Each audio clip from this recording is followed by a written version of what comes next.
আসসালামু আলাইকুম। কি সমস্যা ছিল আপনার? এসিএল লিগামেন্ট ছিঁড়ে গেছে। এখানে এসিএল করা হয়েছিল। কতদিন হলো এসিএল এরকম?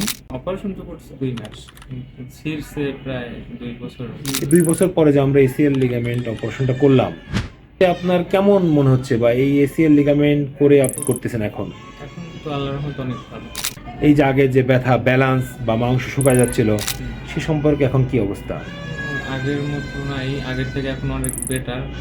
আল্লাহর রহমতে অনেকটা সুস্থ আছে।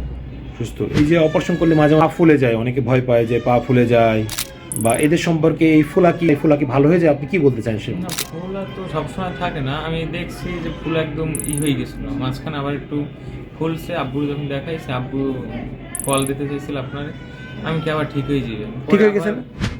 এই যে ফোড়াটা হলো যে আমরা যেগুলো করি ওখান থেকে কিছু রক্ত পিআরপি, এইটা আপনার কিন্তু ওই লিগামেন্টগুলোকে হেলদি করে, আরো ভালো করে।